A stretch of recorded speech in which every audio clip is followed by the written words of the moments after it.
But that's how it is. And when I first came to Canada, and I went down through the States as well, I was surprised, and I've mentioned this years ago on radio, how the buildings seem to be thrown up so quickly.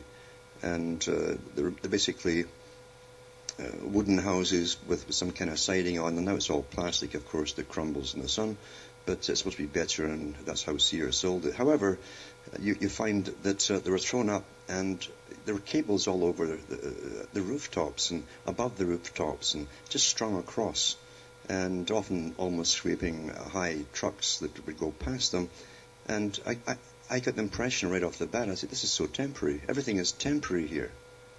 It's not meant to be permanent. They didn't build everything of bricks.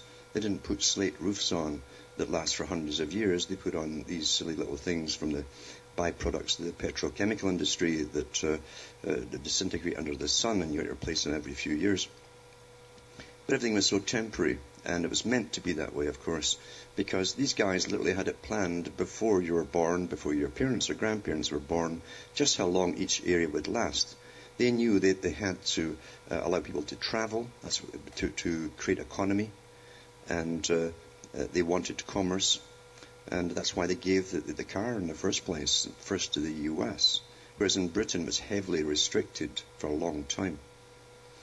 And I knew then too that eventually, as time went on, the years went on, these temporary places would be removed, because I went into the United Nations sites years ago and saw their plans for stopping all the urbanization, as they called it, the urban sprawl. They always use sprawl, nasty negative word, you see, which they attach to urban.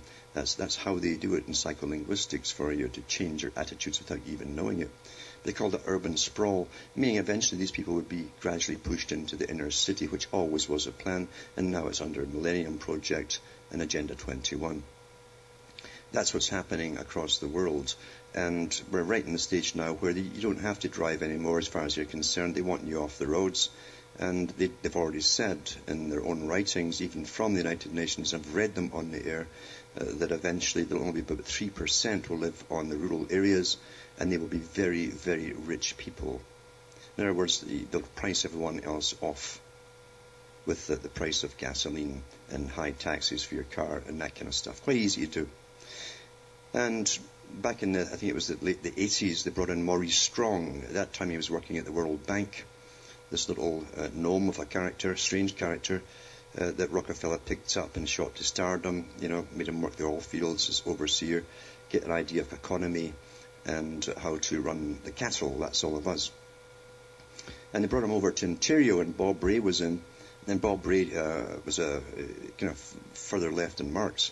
And Bob Rae and Maurice Strong worked together to sell off what the Canadians had built here, the Ontarians had built in Canada, and that was their power supply, hydroelectric and so on. They also had nuclear, and they privatized it. So they brought in Maurice Strong to do that.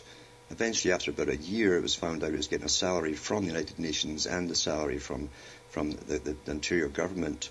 So he succumbed and actually only took $1 per week, supposedly, while he was sitting on the board of the power plants here, the hydroelectric companies, and continued to privatize it. At the time, too, in the newspapers, he said that we must start putting in alternative power plants for big, essential businesses, and even the few factories that were left are already moving to China by the end, I think. And he said eventually down the road, he's recently saying that there'll be massive cutbacks in electrical supply. So whatever reason they give for it today is nonsense. You see, it's planned to go down the hill this way. That's why they haven't fixed their roads for years and years and years. It's because it's planned that way. It's planned that way. But he was right, and they said that was in the 80s, and sure enough, once he'd done his job and privatized it, which really I watched my whole life too in Britain and elsewhere in Europe, the same con game. The public would pay for their infrastructure, their water supplies, sewage supplies, electric supplies. They'd build it all up through their tax money, and of course at the time they'd always say, this is yours, this is the British, or this is Canadians, or this is... And even Pierre Trudeau in Canada came on and said, this is for Canadians, this great plan. And keep your lights on all the time. It'll be so cheap, cheap, cheap, he says. And they knew darn well once it was up and running, give it enough years, they would then privatize it and hand it over to their buddies for peanuts. And that's what they did. Now, they're cutting back in China. I mentioned that the other day for their heating. So they've been told to freeze for the rest of the winter in some of the cities. And in the States, of course, they're getting rolling blackouts in Texas, which they've been doing in some parts of Europe for quite a few years now. And yesterday in the mail I got from this privatized company now that runs the electricity here, that was told to be more efficient and all the rest of it, of course.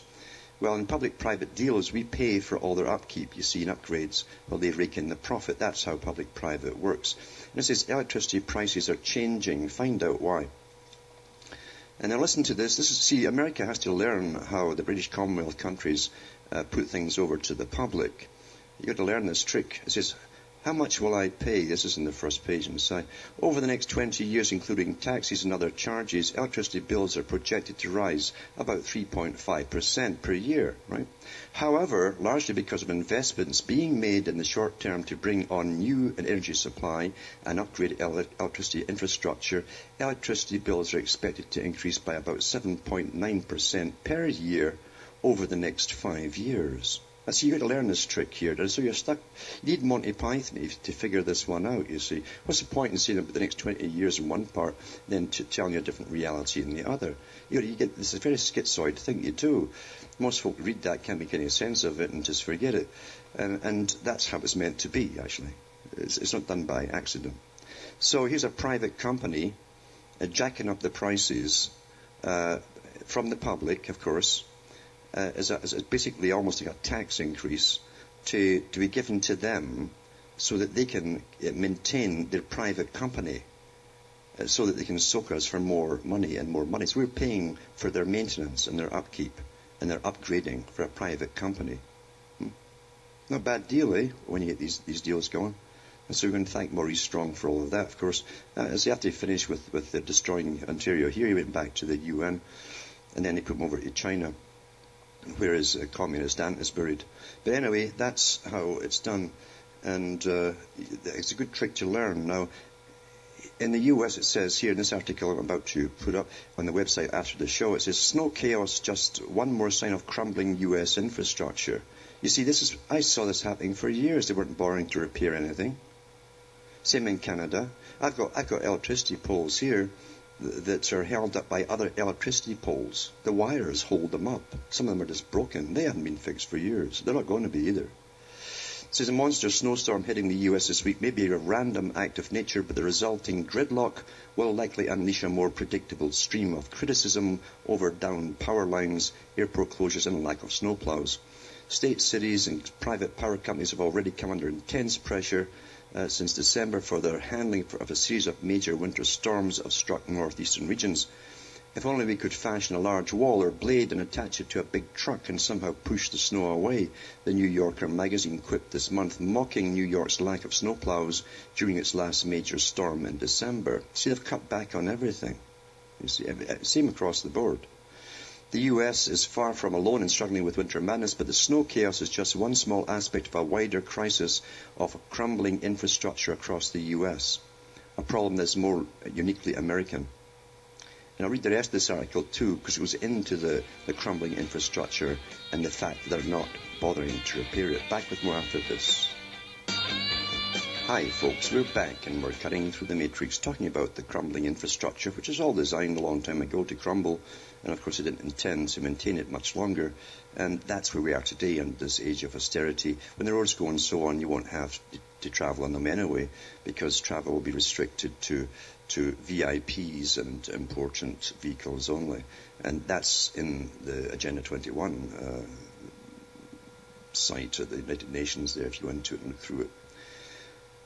And it says here in this article, going back to it, says, from the breaches levels in New Orleans after 2005's Hurricane Katrina, which was also factually that the boom was built too low, and all the engineers knew that and recommended to hire, but they weren't wanting to put the money out to it. They wanted to put money in their pockets.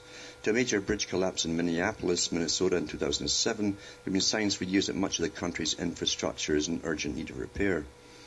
It says that the infrastructure used to be the best, but our lead has slipped, President Barack Obama said last week in his annual State of the Union speech to Congress. Obama pointed to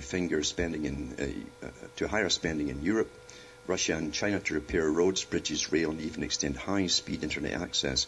He cited the American Society of Civil Engineers, which gave U.S. infrastructure a D grade, one letter above failing in 2009. It's not bad that you're building roads in China for them. That's quite nice of you. Europe, on average, spends about 5% of economic output on improving infrastructure. China spends about 9%, while the U.S. spends only 2%, according to a report by the U.S. Treasury Department last October. Tackling crumbling infrastructure is one of the few areas where Obama might find common ground with conservative. Well, he'll go into politics nonsense again. I'll skip this part here. Because, you see, understand that it's designed this way. You don't have a nation anymore. That was just declared by the head of the EU Parliament. And he's speaking for the whole world. It was the end of the nation state. They're selling off Britain piecemeal, roads and all. So basically, it's designed to go this way. As the withering away of the states is what Marx and Lenin called it. That was to happen towards this end when they merged in a new system. They merged with capitalism to bring out a system not quite capitalist, not quite communist, but that was socialist with an elitist bunch above them. The socialists have no problem with multi-trillionaires running the show above them. They have no problems at all. Mind you, neither did the communists. Anyway, it says here, infrastructure is the backbone of any economy, and its decline has alarmed businesses and public officials alike. That sparked a rare coalition between the country's top labour unions and business associations in the aftermath of Obama's speech on January 26. So, as I say, it's designed to go this way, but it's happening across what was called the civilized world, because we're going down into anything but a civilized world. As we go through this big shake-up, change is good. They got to get their change through to get to the year 2050, when most of us will be gone. There'll be few children born in the West, except for the immigration. That's all that's keeping it going right now. And because everyone's becoming sterilized, you see, once you're here. It doesn't take long. So that's the way it's supposed to go. And we're just, as I say, we're just the eggshells as they make the big omelette. You can't make the omelette without breaking eggs, said Mr. Rockefeller, of course.